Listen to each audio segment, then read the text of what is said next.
para muitos depois de maluco, mas vocês vão entender que ao longo dessa palestra é uma coisa de pessoas que têm juízo, fazendo uma expedição do Oiapoque-Chuí no percurso de 8.000 quilômetros. Eu gostaria de fazer um agradecimento especial ao nosso comandante Lopes pela acolhida, pelo carinho, assim também como o seu imediato, o capitão Reynolds, capitão Mário Guerra. Muito obrigado pelo carinho, por estar aqui no Colégio Naval, que com certeza é o meu grande sonho para estar.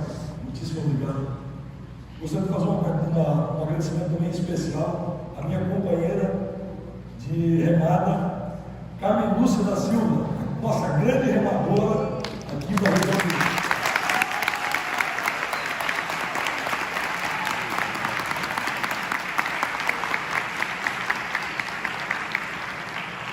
Há um bom tempo veio fazer um contato com ela e ela acabou remando comigo da Barra de Guaratiba até Guiana. E na quinta-feira, se Deus quiser, ela ainda vai fazer mais uma perna, saindo daqui de Angra até o Saco do Mononguá. Depois eu sigo sozinho para baixo. Ao longo da costa brasileira, alguns atletas, alguns canoístas fizeram essa parceria comigo para fazer um trecho. E ela foi a 15ª da costa brasileira nesse percurso de 5.800 quilômetros. Agora, eu gostaria de fazer um agradecimento especial também a uma dupla de velejadores que está fazendo uma expedição única no Brasil, chamada ANI, né? Pelo Brasil, ANI pelo Brasil. Os nossos grandes amigos velejadores, Capitão Copelo e meu amigo João Pedro, tá, da expedição ANI. Gostaria de uma salva de palmas para vocês.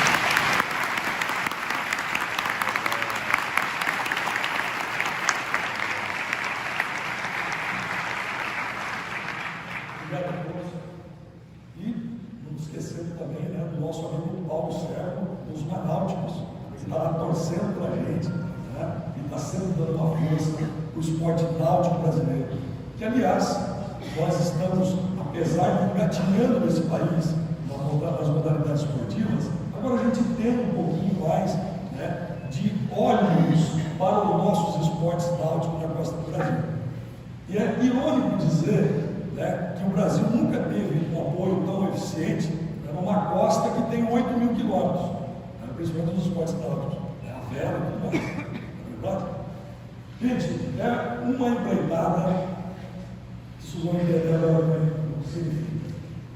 2020, no dia 17 de fevereiro, eu comecei a minha expedição no Oiapoque, que é uma cidade que fica na divisa do Brasil com a Guiana Francesa. Quando perguntaram para mim, poxa, você vai fazer do norte para o sul, por que você não fez do sul para o norte? Aí eu perguntei para a pessoa assim, você já fez? Ela disse, não. Poxa, então o que você está me sugerindo? Não é verdade? Então essas coisas acabam acontecendo quando você toma a iniciativa para fazer uma expedição ou para fazer qualquer coisa de vulto, né? As pessoas, ao invés de poder incentivar, né, elas procuram colocar obstáculos que é para você desistir de não fazer. Eu estava até comentando com o capitão com essa questão do apoio, né, que nós não temos apoio no Brasil. Por que nós não temos apoio no Brasil no esporte? Não só no esporte, na cultura, em todos os ramos do Brasil, né? É porque nós somos um povo que não temos cultura, nós somos um povo inculto, nós não lemos, nós não pesquisamos, nós não fazemos nada para que efetivamente tenhamos um país onde tudo deveria ser observado com profissionalismo, daí no plano do tempo, porque a gente não está acostumado, sabe, a ler, a pesquisar, e essa é a grande verdade. Tá? Nós temos os grandes donos hoje da celulose no Brasil são os nossos políticos brasileiros, tá certo? Onde eles deveriam dar chance para que uma pessoa pudesse escrever um livro, dar chance para que uma pessoa pudesse ter efetivamente a coragem de chegar numa livraria, colocar 3 livros debaixo do braço e sair para ler. Né? E, no entanto, o que acontece? Um pai de família que tem 3, 4 filhos, ele não vai pagar R$70 hoje no livro para deixar o filho de comer. Ele não vai fazer isso. Então nós não temos incentivo. Você vai nos Estados Unidos, Você entra numa livraria, coloca 10 livros debaixo do braço e vai pagar 12, 15, 20 dólares apenas. Então essa é a grande diferença. Tá certo? Não foi diferente com a pesquisa que eu fiz na costa brasileira da minha expedição. Só para vocês terem uma ideia do que é essa falta de cultura, que tudo que eu pesquisei durante 5 anos, eu consegui apenas 20% de tudo que eu estou vivendo até agora. Porque não tem informação, gente. Nós não somos informados. Vocês querem ver uma pergunta? Quais são o nome dos 4 pontos extremos do nosso país? Alguém se habilitaria aqui levantar a mão e dizer para mim? Fica lá no norte é o nome, lá no sul é o outro nome, lá no leste é o nome e no oeste é o outro nome. Alguém sabe dizer para mim? É difícil. Está vendo só como é difícil? Gente, a gente não conhece os 4 pontos extremos do nosso país, de onde a gente nasceu. E se pergunta para certas pessoas quantas pessoas vivem no município que ela nasceu, ela também não sabe responder. Essa é uma grande verdade. Então, para florear tudo aquilo que eu estava explicando da cultura do nosso país, é isso que eu tenho dizer. Tá certo? Bom, vamos lá. Gente, o Brasil, desse lado aqui fica a Guiana Francesa, aqui está o Brasil. O início do nosso país. Ali fica o Parque Nacional do Cabo Verde. Essa moreninha aqui, essa aqui é o primeiro trecho do nosso país, está no norte do Brasil. E se enganam vocês que o nome do extremo norte do nosso país é Oiapoque. Não é Oiapoque, é Monte Caburaí. Fica lá no extremo de Roraima, 65 quilômetros acima do Oiapoque. Então, Caburaí ao Chuí. Aí sim, norte e sul, tá certo? E o lado leste do nosso país, onde fica o extremo leste do nosso país? Fica?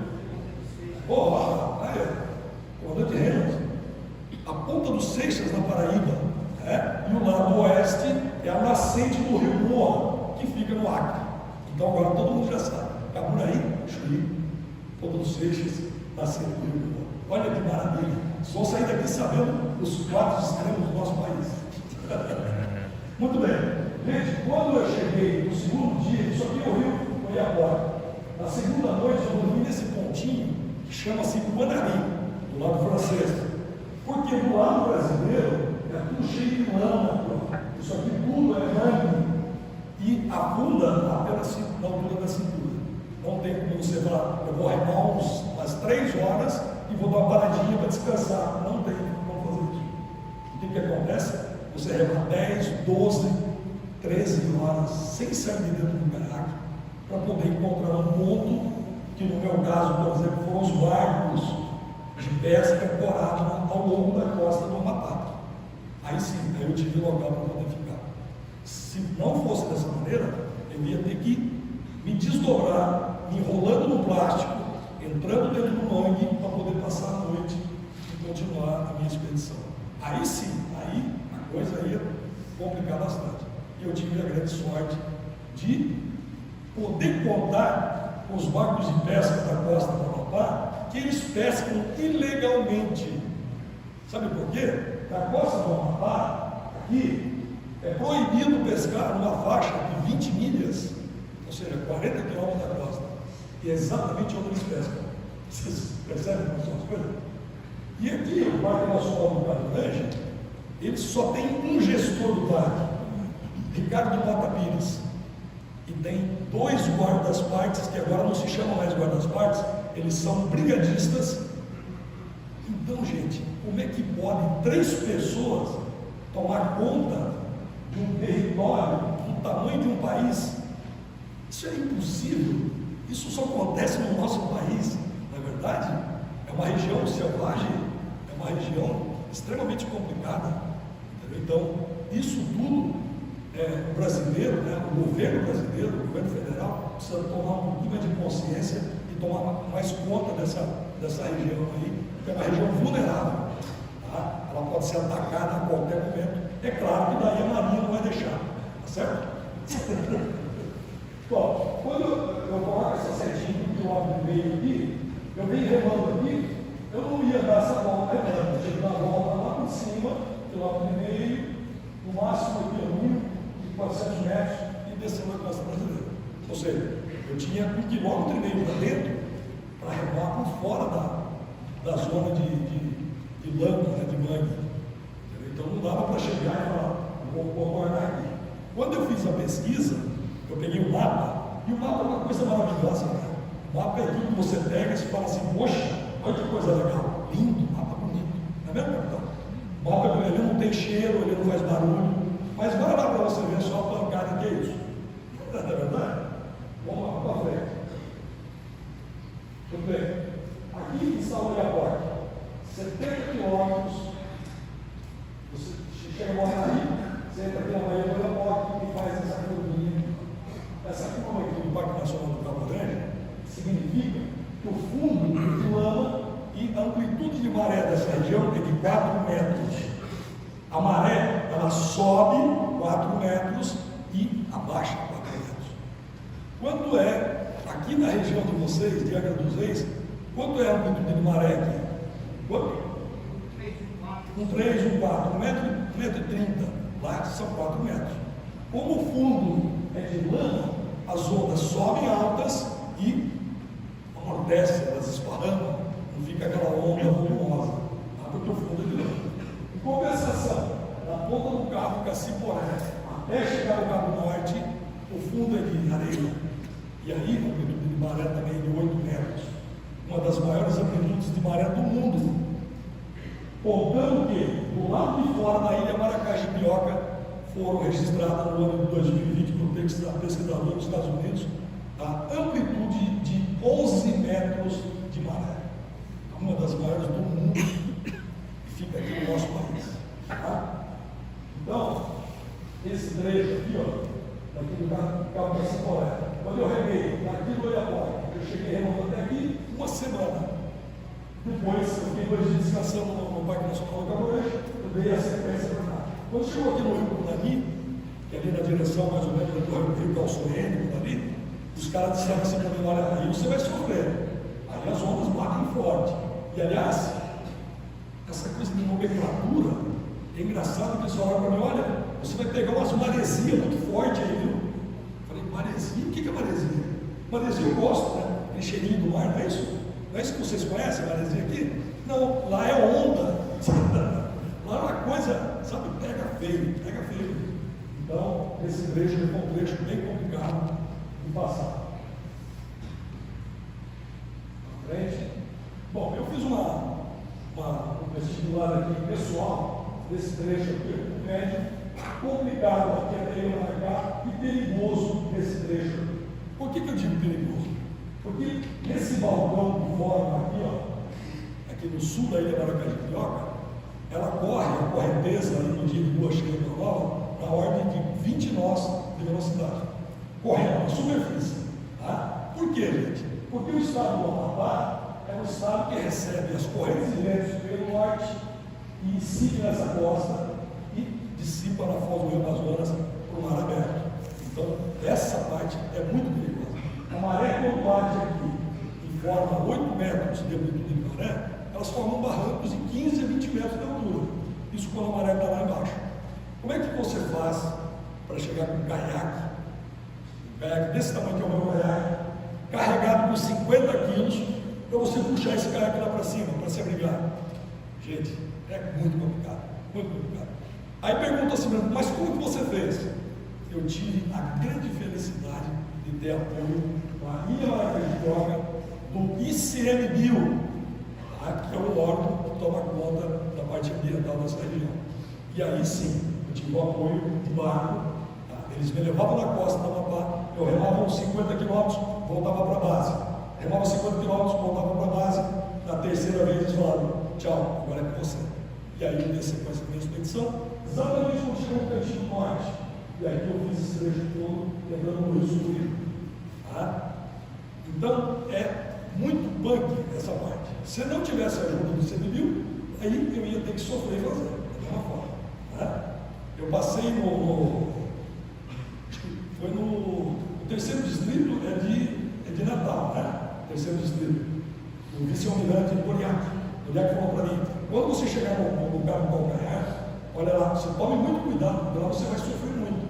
E de fato, o Cabo Calcaia é a esquina do Brasil. Se você vê no mapa aquela curva que faz lá no Nordeste, ali é o Cabo Calcaia, tá? Onde as correntes que vêm da costa da África, pela corrente de Benguela, ela incide na costa brasileira e abre para o norte e para o sul nessa região. Estou certo? Então, exatamente nessa parte aí. Tá? Nesse trecho, eu peguei 1.200 quilômetros de contra, era vento contra no meu rosto, era corrente contra no meu rosto. Como é que eu venci esse trecho? Saindo 5 horas da manhã e remando até as 9, ou seja, eu tinha 4 horas de remada por dia apenas, porque 9 horas entrava um vento forte, com 25, 30 nós de velocidade. E maré contra também. Tá? Vamos para frente? Muito bem. Para entender o que significa isso tudo, eu tenho esse mapa aqui que é muito fácil de entender. As correntes que vêm aqui, ó, na costa, vem do norte, chegou na foz do Rio Amazonas, ela de cima para o alto mar ali. O que significa isso tudo? Nós vamos ter aqui o braço norte do Rio Amazonas e o braço sul do Rio Amazonas. O braço norte vai dar para Macapá e o braço sul vai ser para Belém. Quem que fica no meio delas aqui? A ilha de Marajó, tá certo? Vocês percebem aqui? Tem várias ilhas aqui, ó. Várias ilhas. É o arquipélago do Bailique. Por que Bailique? Porque o Bailique é onde as ilhas bailam. Como é que elas bailam? Elas mudam de lugar sazonalmente. Tá? Tem uma ilha aqui, 6 meses depois você vai passar para não estar no lugar. Por quê? Por causa do fluxo de água existente na foz do Rio Amazonas, que é na ordem de 209 mil metros cúbicos por segundo. Então, gente, todo o fluxo de água que sai daqui do Rio Amazonas, pegando aí a corrente e os ventos, vai parar na costa da África, 9 mil quilômetros depois, com sedimentos do Rio Amazonas. Percebam só a grandiosidade disso, desse fenômeno? É coisa inacreditável, né? Vamos para frente aqui. Aqui dá para entender um pouquinho agora. Quando fizeram a pergunta para mim, por que você não fez a foz do Rio Amazonas remando por fora? Por causa disso aqui, ó. Nós temos aqui, da ponta aqui do Cabo Norte, até aqui o estado do Pará, nós temos 200 quilômetros. Como é que eu vou remar 200 quilômetros num dia? 2? Eu vou parar lá na África, tá certo? E o veleiro, como é que passa o veleiro aí? É complicado também, né? Não tem como passar o veleiro aí, certo? Então eu entrei por dentro das ilhas, caminhando de dentro, caminhando de fora, aqui, caminhando de dentro, caminhando de fora, ele deixando e caí dentro do Marajó. Tá? Fiz a contracosta dentro do Marajó, cheguei na ponta do Maguari, soube, eu comecei para vigília. Sabe como? Desse jeito aqui, quer ver? Aqui. Olha só como é que eu atravessei aqui, ó, o braço norte do Rio Amazonas. Eu entrei aqui, ó, no limão, no Uruguai. Fiz aqui esse trecho aqui do Uruguai e atravessei o rio aqui, Amazonas. Por que fez essa curva aqui? Porque foi premeditado. O pescador disse assim para mim: você vai sair 4 horas da manhã com a maré vazando, ela vai te jogar para a foz, 6 horas depois ela vai te jogar para dentro de novo. Gente, um percurso que tem 50 quilômetros, você está sozinho, você precisa ter muito sangue frio, não precisa? Você sabe de onde que vem esse sangue frio? Esse sangue frio vem da preparação mental e psicológica daquilo que você faz quando você está planejando alguma coisa. Quando eu digo para vocês planejando alguma coisa, eu não estou dizendo de expedição, não, gente.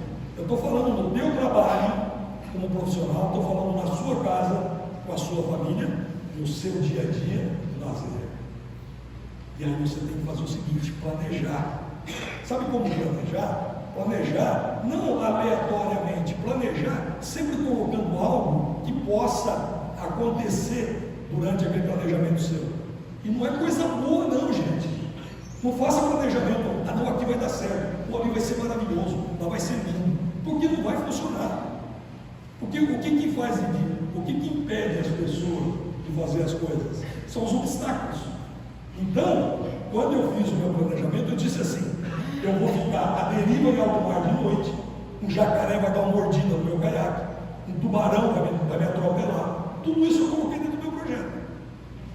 Sabe uma coisa? Depois de uma semana de remada, eu fiquei à deriva por 2 horas no alto mar, de noite, no escuro, com ondas batendo violentamente contra mim, contra o meu caiaque. Eu estava ali, sereno da vida e alegre da vida por estar acontecendo aqui, sem um pingo de neura. Poxa, eu vou morrer, de jeito nenhum. Eu estava feliz, olhando para o céu escuro, aquela lua linda de morrer, e eu ali enfrentando aquela situação. Sabe por quê? Porque eu planejei, eu fiz isso propositalmente. Isso é uma coisa, gente, que é duro falar, é duro você se planejar, entendeu? E colocar coisas dentro do teu planejamento, né? E dizer que você vai passar por uma situação dessa, tá certo? É a mesma coisa no teu trabalho, né? As OMs, por exemplo, os militares, vocês que estão iniciando aqui, né? Não vai colocar que o teu chefe é bonzinho, que o almirante vai te receber. Gente, coloque o contrário. Sabe por quê? Porque eu tenho certeza absoluta que o teu comandante, ou quem quer que seja o teu chefe, vai estar olhando o que você está fazendo. Então faça o melhor possível para que você seja bem visto por essas pessoas, seus comandantes e tudo mais. Porque nada mais é de direito você fazendo o melhor possível para você. É para você isso. Eu estou fazendo por mim e não pelos outros. E aí sim eu vou ter uma vida, sabe, normal, uma vida digna, tá? Em qualquer lugar, em qualquer esfera da sociedade. Tá certo? Bora para frente aqui. Muito bem. Chegamos no Rio Cassiporé. O Rio Cassiporé é um rio importantíssimo da região amazônica. Depois de uma semana remando. E olha só uma coisa. Como é que estava a foz do Rio Cassiporé, que mede 6 km de boca? Estava parecendo uma piscina. Sabe quando? 2 meses e meio depois de uma semana que eu tinha remado. Eu fui impedido 2 meses e meio de sair desse lugar por causa de ondas de 2, 3 metros de altura. Nesse trecho, por causa das amplitudes de maré, viram barcos de pesca de 40 toneladas em cima da superfície, como se estivesse virando uma folha de isopor. É uma região selvagem. O Brasil não conhece essa região, tá certo? Então os pescadores, mais uma vez, se refugiam no Rio Cassiporé e nos rios importantes da região como Calçoene e o Cunani, na região do Amapá. Pode fazer isso? Não, não pode. É proibido, porque é área de preservação ambiental. Mas os caras estão lá, mais uma vez, para usufruir disso, quando entra um problema, uma lua cheia, uma nova, e tem aquelas ondas imensas. Tá? Muito bem. O Rio Cassiporé, ele é um rio que acontece a primeira pororoca no estado, no Brasil, no nosso país. E a pororoca aí dá de 1,5 metro mais ou menos de altura. Alguém sabe dizer para mim o que é pororoca? Todo mundo sabe o que é pororoca, né? Eu perguntei isso no Amapá, que é exatamente lá na terra do amapaense. Ele perguntou assim, o que é isso? Eu falei assim, pororoca. Eu queria saber como é que é pororoca aqui. Ele falou assim, eu só não sei o que é isso. Gente, mais uma vez, eu estou dando a satisfação do que eu disse que nós somos em culto. O cara não sabia o que era pororoca, do estado dele. Não é pororoca, é um movimento natural, das ondas que se formam, porque a amplitude de maré é muito forte, o estado da Lua está puxando a gravidade com mais força, e elas entram para dentro dos rios com uma força imensa, tá? Atingindo aqui 6 km de boca, aqui 1 km, e aqui exatamente a sede do Parque Nacional do Caporange, 30 km da foz, onde eu fiquei 2 meses e meio. Quando aconteceu ficar 2 meses e meio, eu estava preparado com a minha cabeça. E aí vem aquilo que é o tema da minha palestra de hoje, a força da persistência. Se você não tiver a força da persistência na sua cabeça, você nunca vai chegar em lugar nenhum, em qualquer setor que vocês queiram estar. Nunca, porque não tem a força da persistência. A força da persistência, ela inclui resiliência. A força da persistência inclui você ser você. E sabe quando que a gente é a gente mesmo? Sabe quando? quando a gente entra para dentro de nós mesmos. E na cidade grande dá para fazer isso? Não dá. Sabe por quê? As pessoas estão pensando em querer ganhar dinheiro, querer trocar um carro novo, querer um apartamento novo, querer uma mulher bonita, um marido bonito, e não pensa dentro dela. E nesses lugares, você entra para dentro de você, para dentro do seu ser, e você passa a entender exatamente quem é você. E é nesse momento que você vai ser útil para você mesmo dentro da sociedade. Nós estamos vivendo num mundo onde as pessoas não pensam nisso. E na verdade nós deveríamos pensar, porque só assim então seremos úteis para nós mesmos e para a humanidade. A humanidade está perdida, porque isso é a essência do ser humano e está sendo perdida ou já se perdeu. Essa é a grande verdade. Eu estou aproveitando a minha, não quero nem saber. Está vendo, comandante Herman? Uma fé. Muito bem, eu falei isso tudo, e vocês, como alunos aqui do Colégio Naval, devem, aliás, a população toda aqui, que mora aqui na praia, né, deve entender bem o que significa isso com relação aos copos de água. Tá? Nós vamos ter lua cheia e lua nova, luas de quarto, lua de quarto crescente, é onde as luas, agora, por exemplo, a lua de hoje, ontem ela entrou com força total. Vocês viram como é que estava a maré ontem? Alta, o mar agitado e tudo mais, em função disso aqui, gente, ó, lua cheia e lua nova. A Terra, ela sofre uma gravitação mais forte nesse período com os corpos de água, sobretudo os oceanos, tá certo? E quando chegam as luas de quarto crescente e quarto gigante, elas perdem força. Lá no norte, eles chamam de maré morta. Por quê? Maré morta seria aqui, né? 1,30 m dentro de maré. Agora, lá que tem 8 metros dentro de maré, não é morta nunca. Lá é sempre 1,5 m de altura de onda. E era nesse período que eu aproveitava para remar. Ou seja, eu remava no meio das ondas sistematicamente. Muito bem, olha só o que a Pororoca ela produz nesses rios da Amazônia. Um barranco de 8 metros de altura, quando ela está entrando dentro do rio, ela quebra tudo. Ela vem quebrando um tronco de árvores, ela vem, tudo que tem pela frente ela vai quebrando. E eu tive o prazer de conhecer a Pororoca na minha cara.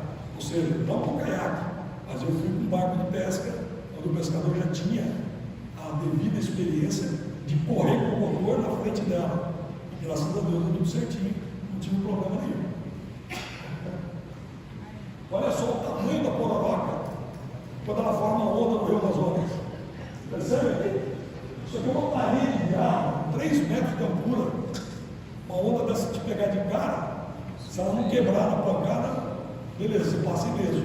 Por quê? Porque é uma onda só. Ela só vem uma camada forte. Depois ficam os banzeiros. Né? Depois que ela passa, fica só. E aí acabou. Tá certo? Olha só, o Rio Caciporé, no final de tarde. Quem não ficaria agradecido com Deus e consigo mesmo, olhando uma paisagem dessa? Não é verdade? Olha só, depois que a maré está baixinha, fica só um filetinho de água e tudo em volta é lama, tudo em volta é lama. Olha a noite do Rio Caciporé.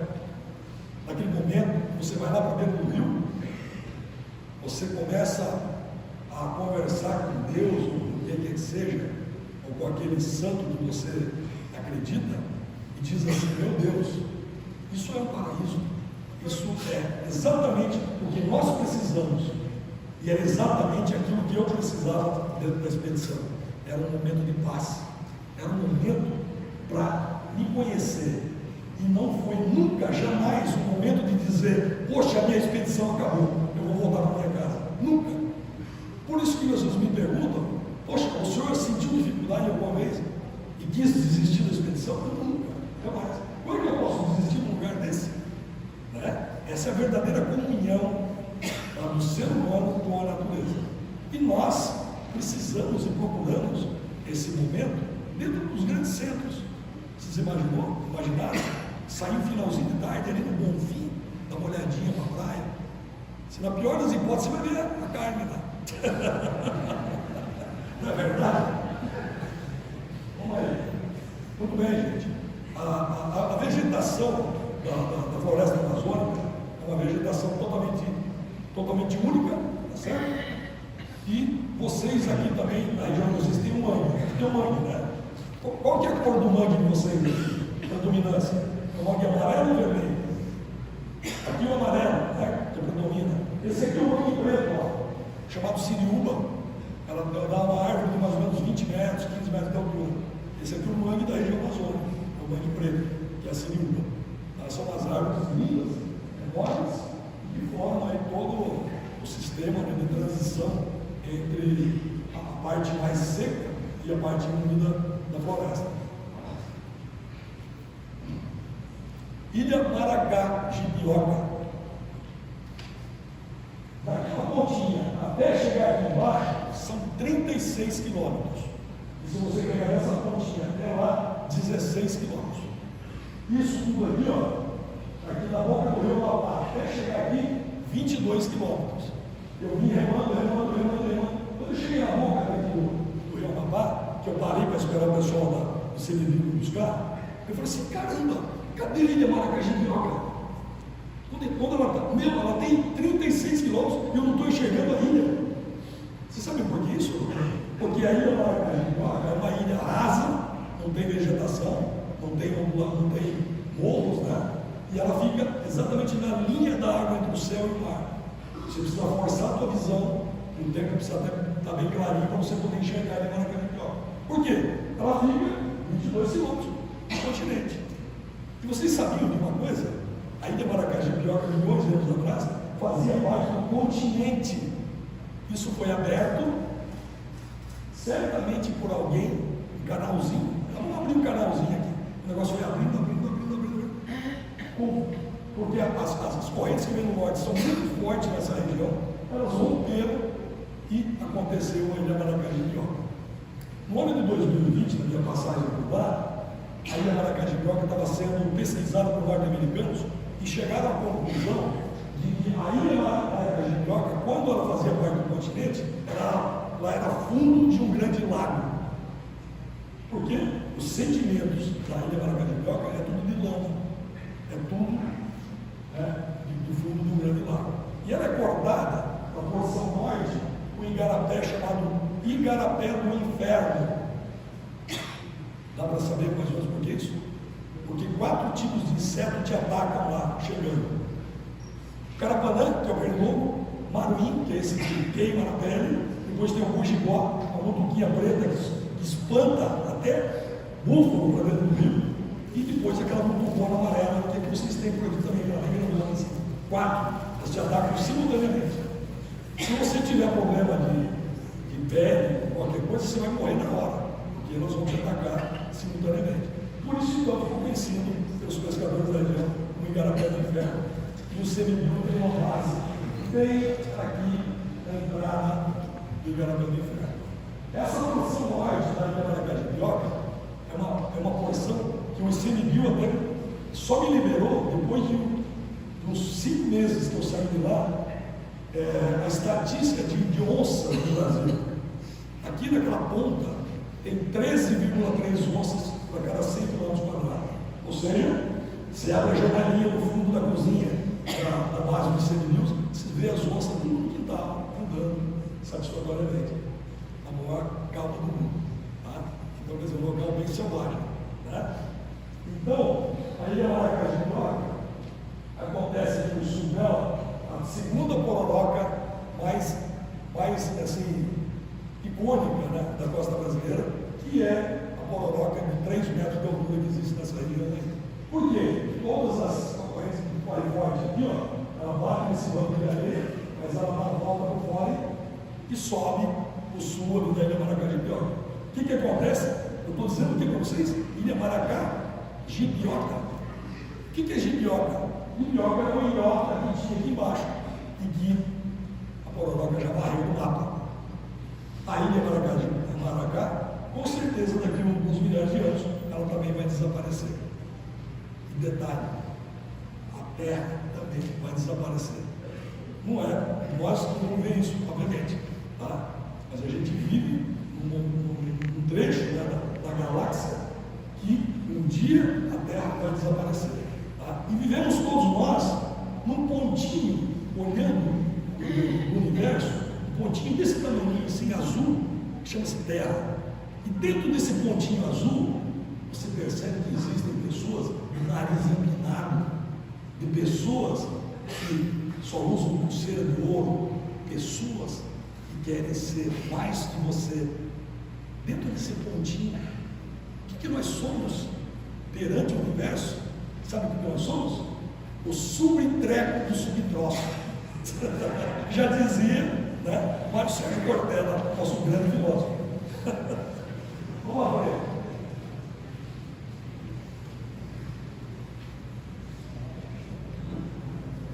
Capitão Copeiro é uma cena bem familiar, né? Para todos vocês do Colégio Naval também é uma cena bem conhecida. Eu vou explicar o porquê que eu coloquei aqui esse exemplo para poder, obviamente, explicar a minha situação, tá certo? Esse aqui é um veleiro que o nosso capitão Copeiro conhece muito bem, que é o Mar Sem Fim. Tá? Ele está aqui, ó, na foz do Rio Caçoeira. Sabe como? O cara marcou bobeira 10 minutos. Você a maré vai baixar. Mas eu vou esperar mais um pouquinho. 10 minutos ele estava no chão. Sabe por quê? Por causa da amplitude de maré, gente, lá no norte. Ela faz assim, ela vaza, e na hora que ela sopra, sopra na mesma velocidade. E é coisa de 10, 15 minutos no máximo. E esse cara, ele tinha ali sonar, ele tinha telefone satelital, ele tinha GPS, ele tinha um mundo de informações eletrônicas que eu não tive na minha expedição. Aí disseram assim para mim: você é louco? Você vai fazer uma remada na costa brasileira, sobretudo lá na região amazônica, e não tem um GPS? Eu falei: não tinha dinheiro para comprar. Você tem um telefone satelital? Eu falei: não. Então você é maluco. Sabe como é que chamou? Aliás, a nomenclatura que eu dei para o meu GPS? Caboclo. Não era Garminha, caboclo. Por que foi o caboclo, o índio, o morador de lá da região, que dizia assim para mim: olha, agora você pode passar ali. Ó, daqui meia hora vai cair um temporal. Olha, naquela região você não passa naquele furo, que é perigoso. Então, gente, eu tive os melhores GPS dessa expedição, que chama-se Caboclo. Tá certo? Foi uma maravilha. Eu não precisei comprar um aparelho que custa 5, 10 mil reais. Tá certo? Se você não souber usar, não adianta. Aqui o exemplo aqui. Não é uma grande verdade? Então, gente, eu entrei nessa expedição depois de ter visitado no Brasil 400 empresas. 400 empresas numa pesquisa de 5 anos, mostrando o meu projeto de que eu seria o primeiro brasileiro, eu estou sendo o primeiro brasileiro a remar a costa brasileira, e não tive uma resposta positiva sequer. Aí eu falei: sabe uma coisa? Eu vou fazer essa expedição. Vendi minha moto, vendi equipamento esportivo que eu tinha, vendi mais algumas coisas, pedi licença para os meus alunos, falei tchau para vocês, a partir do ano que vem, 2020, eu vou fazer minha expedição. E, gente, é exatamente isso que nós temos que fazer: sonhar e realizar. Isso é que nós temos que fazer. E a maioria, a grande maioria esmagadora das pessoas tem medo. Sabe por que tem medo? Porque tem medo de errar. Gente, errar faz parte do processo de aprendizado. Então errem. Agora, você não vai ficar batendo no mesmo erro. É gemuíce. Tá certo? Mas errar constantemente faz com que você aprenda. Não é verdade? Então não é nada fora do comum você errar. Você precisa errar. Paulo Leminski dizia: eu nunca cometo o mesmo erro 2 vezes. Eu já cometo 2, 3, 4, 5, 6. Até esse erro entender que só um erro tem vez. Perceba só a pureza dessa frase aí do Paulo Leminski. Então, gente, vamos observar, vamos fazer, vamos, sabe, arriscar um pouquinho mais os nossos sonhos. Todo mundo sonha, não sonha? Tem gente que sonha em ter uma casa bonita, tem gente que sonha em ter uma namorada bonita, tem gente que sonha em ter um emprego bom, ter um chefe bacana. Mas bote o sonho para funcionar, senão não resolve. Paulo Outram, nosso grande ator Paulo Outram, dizia que o tempo enruga a pele, e deixar de fazer aquilo que a gente gosta, deixar de sonhar, enruga a alma. Percebam bem a coisa forte dessa expressão que ele disse. Ele não é um grande, o cara não pensou muito bem para falar isso. Era uma grande verdade isso mesmo. Vamos sonhar, gente, mas vamos fazer, vamos agilizar as coisas sem medo de errar. Se errar, a gente vai aprender e tudo mais. É assim que a gente tem que fazer nas nossas coisas. Tá certo? Bora para frente? Muito bem. Posição 141, 49,55. Cabo Norte. Exatamente o finalzinho aqui da primeira curvinha que acontece na costa brasileira, e a segunda grande curva é o Cabo Calcanhar. E a outra, terceira curva mais acentuada é Cabo São Tomé, tá certo? Então, são as grandes três curvas da costa brasileira. E agora sim, passei norte, nordeste, sudeste, agora vamos para o sul, tá certo? Então vamos lá. Essa parte aqui, que também é conhecida como Ponta Seca, está a foz do Rio Sucuriju. Esse Rio Sucuriju é um rio importantíssimo da região Amazônica, porque ele tem naturalmente a criação de um peixe chamado pirarucu. O pirarucu nasce nessa região aí naturalmente. Tá? E olha só uma coisa, o ICMBio tem uma base dentro, só tem uma gestora no Parque Nacional ali do Rio Sucuriju e mais 2 brigadistas. Se ela abrir a boca e falar alguma coisa, eles matam ela para jacaré comer. Como é que pode uma região de tamanha importância no nosso país ser, como se diz, observada, fiscalizada somente por 3 pessoas? Aliás, nem 3 não é, né? E quando a gestora não está lá, tem um brigadista, que é o guarda-parque. O outro troca com ele, aí sai o outro, então fica sempre só um ou dois. Então, gente, nós estamos num país que, poxa, isso precisa melhorar, gente. Sabe de que maneira precisa melhorar? Precisa melhorar, assim, partindo da gente mesmo. Partindo da gente para a gente ter um pouquinho mais de cultura, um pouquinho mais, sabe, de informação, para a gente brigar com essas pessoas do poder público, principalmente federal, entendeu? Mas você tem que saber brigar sendo conhecedor da causa. Não adianta você falar asneira, como eu vejo, como eu ouço 60 anos na política brasileira. Não adianta você falar asneira. Você tem que saber o que se falar. Para você saber o que você tem que falar, você tem que estudar. Pô. É simples, matemática, na verdade. Então vamos lá para frente aqui. Rio Sucuriju, aqui está uma casa, na beira do Rio Sucuriju, de pesca do pirarucu. É daí que eles tiram o bacalhau brasileiro. O peixe pirarucu, o peixe que tem 2,5 metros, 3 de comprimento, pesa de 80 a 100 quilos. Isso aí, você pensa que é brasileiro que come pirarucu? Nunca. Aí, o grande consumidor do peixe pirarucu da nossa costa brasileira é americano, europeu e agora asiático. Tá certo? Sabe por quê não? Porque eles chegam com um pouquinho de dólar no bolso, eles dão micharia para esses coitados que moram aí na região e voltam a ganhar milhões e milhões de dólares e de euros hoje com o nosso pescado, o pescado brasileiro. Você já ouviu falar em Amazônia Azul? Todo mundo já ouviu falar, principalmente a Amazônia da Marinha do Brasil, a nossa grande Amazônia Azul, com 5,5 milhões de quilômetros quadrados. Nós somos 26º colocado no mundo, atrás de um país como o Chile, que é 4º colocado no mundo, e não tem 1 milhão de quilômetros quadrados na costa do Chile. É irônico. Sabe por quê? Porque na costa, por exemplo, da Bahia, da cidade de Alcobaça, são 300 barcos de pesca, não se pesa 1 quilo de peixe. Como é que isso vai entrar para a estatística brasileira de recursos naturais na Amazônia toda? É por isso que vocês só para o que significa isso tudo, tá? Perante o nosso país. Quem sabe disso? Pouquíssima gente. Eu estou falando com vocês agora. Vocês jamais iam pensar nisso. Tá certo? Na região amazônica, rica em madeira, e ironicamente, os cupins acabam comendo as casas a cada ano e meio. Eles têm que refazer a casa cada 2 anos e meio. Tá? Por quê? Porque aqui é o local do cupim e não do ser humano. Tá? mais ou menos 2.000 pessoas, é uma vila que tem uma ponte. Essa ponte ela tem 1,5 km de comprimento, de volta. Se você é um sujeito que mora ali, ou você vai ficar louco da cabeça, ou você vai ser um cara esperto, produtivo. Qual que é a opção então que existe ali? Ficar louco, tá certo? Porque, poxa, você está no meio da floresta. O cara que está ali, ele está pescando para o europeu, está pescando para o norte-americano e agora para o asiático, entendeu? E continua vivendo na miséria.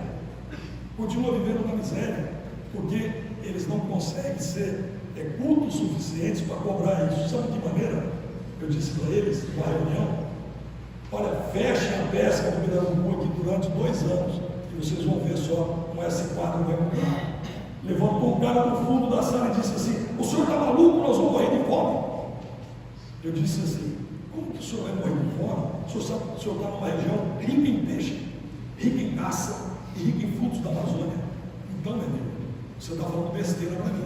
Ele sentou na cadeira dele, baixou a orelha e não falou mais nada. Tá certo? Se eles fizerem esse sistema, na verdade, tá? Eles vão obrigar os caras de fora do nosso país a dar valor no produto que é nosso. Tá certo? E detalhe, sabe como é que pesca pirarucu? Como é que é liberado para pescar pirarucu? É com arpão. Você taca o arpão, arpua o peixe, puxa o peixe, coloca dentro do barquinho, leva para um local seguro, e se você errar a arpoada, o peixe vai afundar, só depois de meia hora ele vai subir na superfície. Sabe quantas toneladas existiam de peixe em 6 meses aí que o ICMBio libera? 30 toneladas. Vocês acham que isso é lícito? Não é lícito. Isso é na sacanagem. Isso aí é na rede predatória que eles fazem isso. Não pode, é proibido. Coisa maravilhosa, tá?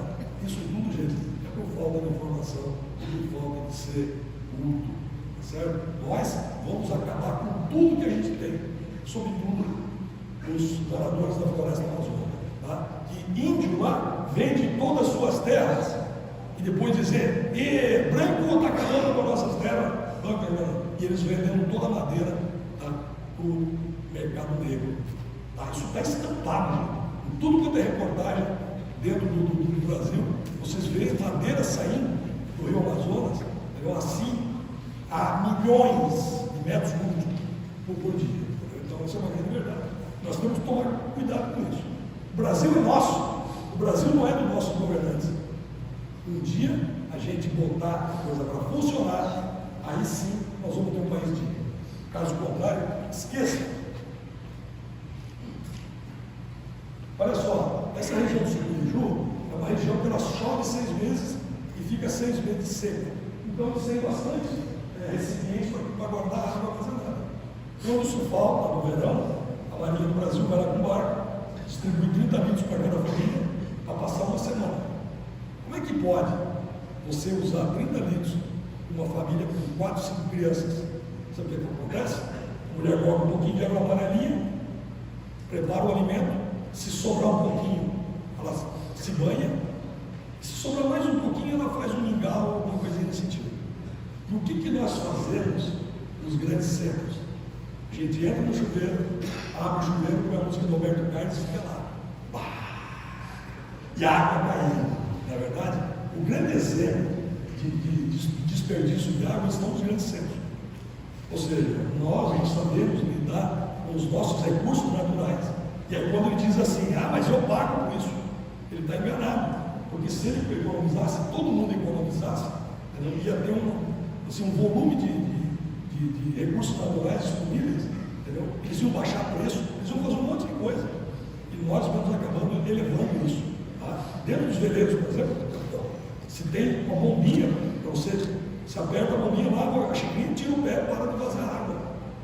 Isso é a grande jogada que deveria existir nas casas, né, brasileiras. Muito bem, a gente já está terminando, tá bom? Agora eu vou falar de uma coisa que é o momento mais esperado para mim da palestra, e eu tenho certeza absoluta que vocês vão concordar comigo. Vocês estão vendo aqui esse rosto aqui? Eu chamo de a face oculta do Brasil. É aquele rosto que você não vê. É aquele rosto que você não imagina. É aquele rosto que, se você vê dentro de um grande shopping, você vai dizer: é bandido. Ou você vai se afastar do cara. Esse cara. E aqui, gente, perceba uma coisa: aqui está a cara das pessoas com mais caráter e mais carinho do mundo que eu conheci em 60 anos de idade. São pessoas, como o seu Antônio, por exemplo, a dona Áurea e a esposa dele. Dona Áurea é uma índia caripuna, tá? Parece um picado. Bom, aqui eu vejo. Esse casal, eu fiquei uma semana apenas na casa deles. Quando eu saí e fui embora, eles choraram. Pessoas da floresta, acostumadas a ser rude, e o carinho deles é tão grande para você, para o próximo, que eles choraram. O seu Antônio chegou no final de tarde com uma sacolinha. O seu Antônio trouxe para o senhor aqui. Ele falou: o que é isso, Antônio? Era uma pasta de dente e um sabonete. Ele falou: eu vim com o senhor da cabine. Eu falei: seu Antônio, eu fico um mês sem escovar o dente. Não precisava disso, não. Entendeu? Você vê o carinho do cara, trazer para você uma pastinha de dente, um sabonete. Você vê a pessoa acolhendo na casa deles e fazendo assim, ó, te pegando no colo e colocando na cama dele para você dormir. Você faz isso no grande centro? Não faz. Na verdade, detalhe, muitas vezes eu vi o cara preparando o último peixinho que ele tinha pescado com a família para poder eu comer. Sabe o que ele dizia assim para mim? Eu fiz para o senhor comer. Eu falei: seu João, ali no meu caiaque eu tenho macarrão, eu tenho arroz, eu tenho enlatado, eu tenho tudo. Não, guarda, você vai usar lá na frente. Ou seja, ele estava preocupado contigo se você pudesse passar alguma necessidade lá na frente. Ele ia ter que pescar tudo de novo no dia seguinte. Mas, no entanto, ele estava feliz vendo você comer aquilo que você estava preparando, aquilo que ele tinha preparado para você comer. E aí eu fui entendendo, gente, que a felicidade dele é a minha. E eu estando feliz, ele também vai estar feliz. Nós não praticamos isso nos grandes centros. Nós esquecemos dessa essencialidade. Nós precisamos resgatar esse tipo de ação para a gente poder viver feliz em qualquer lugar do planeta. Nós precisamos buscar isso, sabe? A essência. E parar de passar perto de alguém no shopping. Entendeu? Tem nojo da pessoa. É verdade? Então, todos nós somos do mesmo jeito. Tá certo? Se você passar do lado do Brad Pitt, é a mesma coisa que você. É verdade? Então, a gente está aqui, a cara das pessoas que mais me apoiar nessa expedição. Eu vou ter aqui um potinho, que eu não vai ler no lugar deles. Um dia e meio também na casa deles, eles também choraram. Barbaridade no dia que eu saí lá. Não precisa ir longe, né? Aqui, saindo do Recreio dos Bandeirantes, ali no Pontal, o seu Arsenio foi me levar lá na beira do mar. Quando eu fui saindo, eu olhei para o rosto dele, escorrendo lágrimas. Isso é gente, isso é carinho transmitido de ser humano para ser humano. Certo?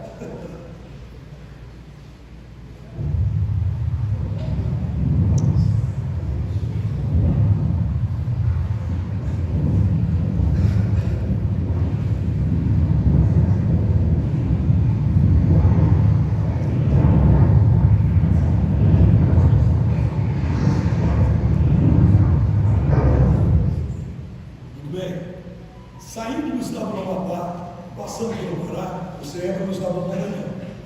Isso aqui é a Baía de São Marcos, entrando ali para São Luís do Maranhão. Eu estou remontando à frente, aqui atrás, tem um companheiro que é de lá de São Luís, me seguindo nesse trecho, assim como fez a carga. Tá? É o André Luiz, ele remonta esse trecho porque é um trecho que ele conhece. Ele disse para mim assim: você não vai filmar? Eu falei: nem a pau, eu vou largar de ser remo aqui por nada na vida. E ele foi filmando atrás, mas ele capotou acho umas 10 vezes para poder pegar um pouquinho de imagem. Tá? Extremamente violenta essa baía de São Marcos, que tem 120 metros de profundidade. E é uma baía que você não atravessa após ela, você tem que entrar nela e ir lá em Alcântara, onde ficam as bases militares, e depois de lá atravessar 15 quilômetros para São Luís.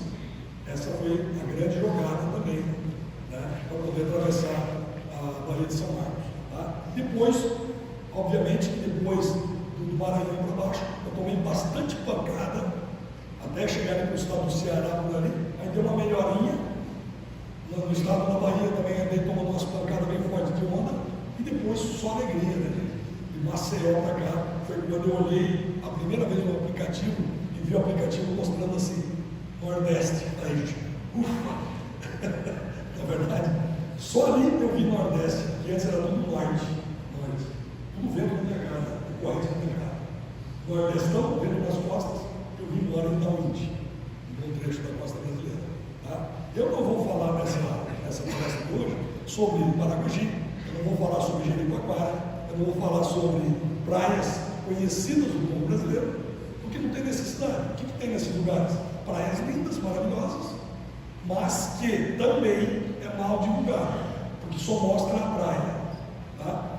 Em Barra de São Miguel, por exemplo, onde o senhor esteve lá, a Barra de São Miguel é um lugar lindíssimo, que além das praias, tá, tem as grandes novidades ao entorno, tá, como criação de ostras, criação de abelhas, de todo o mais nessa região, que não é divulgado. E hoje, felizmente, nós estamos acordando para o mercado do turismo brasileiro. Tá? É aquele que te mostra o que tem ao entorno, e não exatamente a praia de Jericoacoara. Tá certo? Então, é por isso que eu não vou citar aqui, por exemplo, detalhes sobre a costa do Nordeste. Tá certo? Bom, vamos passar agora ao segundo vídeo. O segundo vídeo que mostra a região amazônica, por onde eu remei. Tá? Vamos lá?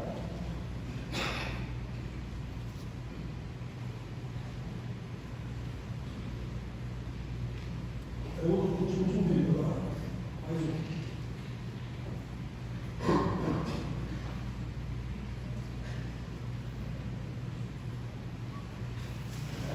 Isso aí.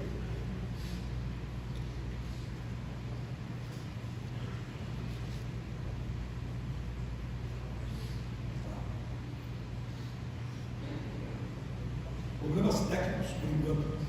Aliás, essa coisa da internet, né, e do eletrônico, é uma coisa fantástica. Eu queria que fosse no tempo da lenha, né? Depois da lenha, antes da lenha, depois da lenha teve os fusíveis. Agora a nova tecnologia não funciona. Não consigo.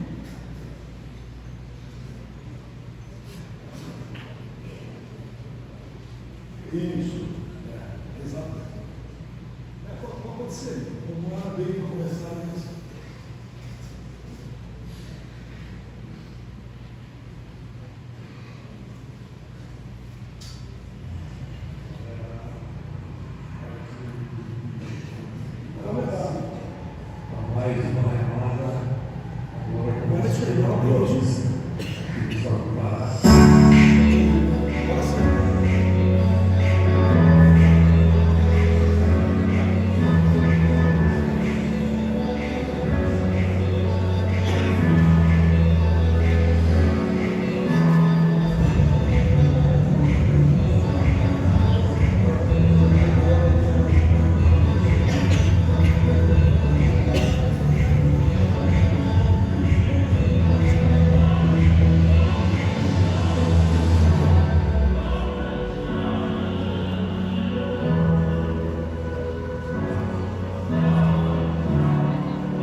descendo aqui na parte de baixo, para olhar nos olhos de cada um de vocês e sentir o que vocês tiraram dessa palestra de hoje. Eu tenho lá de cima para ver o brilho dos olhos de muitos de vocês aqui. Isso me deixa muito feliz, porque me dá a chance de continuar a minha expedição com esse brilho, com esse carinho e com essa vontade, né, de fazer as coisas. A gente só faz as coisas, a gente só dá continuidade daquilo que a gente se planeja quando a gente tem incentivo. E o grande incentivo de hoje, obviamente, além das OMs, através dos comandantes, são vocês. São vocês que estão aqui me olhando, me assistindo, tá? Entendendo um pouquinho daquilo que eu tenho feito na expedição. Eu agradeço imensamente, desde já. Gente, para terminar a nossa palestra, eu gostaria de dizer para vocês o seguinte: não tenham medo, só para reforçar, de errar. Não tenham medo de se lançar no projeto. Não tenham medo de realizar o sonho daquilo que você está fazendo ou daquilo que você pretende fazer. Só dessa forma você vai entender quem você realmente é. Porque o grande, sabe, a grande coisa ruim, digamos assim, do ser humano é passar por esse plano, tá, que perante o universo é e não ter feito nada, não ter deixado um legado, não ter aproveitado, né, esse mínimo que é a vida de um ser humano. Tá? 80 anos ou 100 anos perante o universo é um segundo, tá certo? Então tem gente que pensa, né, que adquirir 1 milhão de coisas vai ser satisfatório para ele como pessoa, tá? Ele está redondamente enganado, porque na verdade o que ele vai levar na alma dele é tudo aquilo que ele fez com carinho, que ele fez com prazer, tá? Nesse plano que é o plano terrestre, tá certo? E aproveitando da melhor forma possível, tá certo? No que ele acredita, tá? Se é Deus, se é um santo, se é o universo, ou se é algo nesse sentido, tá? Então não tenham medo de errar, se lance naquilo que vocês querem fazer, tá? E toca a coisa para frente, tá? E detalhe, esse é mais importante que eu falei até agora para vocês. É uma coisa que chama-se, é um temperozinho tão insignificante que as pessoas praticamente não entendem, e que tem um valor imenso para tudo aquilo que você tem, para tudo aquilo que você é, que chama-se amor, carinho. Façam isso, coloquem esse amor, esse carinho dentro daquilo que você está fazendo, para vocês notarem a diferença que é uma coisa da outra, tá certo? Mil planejamentos, uma série de sonhos, não tem o amor no meio, não vai acabar em nada. Essa é a grande verdade. Então, gente, tudo que nos move é o amor, é o carinho, tá? E é por isso que eu desci aqui, para sentir esse carinho, esse amor de vocês nessa noite aqui. Gente, agora eu vou deixar vocês fazendo 1 milhão de perguntas para mim, eu respondo e a gente encerra a palestra. Tudo bem? Eu vou ficar aqui na parte de cima para vocês me enxergarem melhor. A resposta.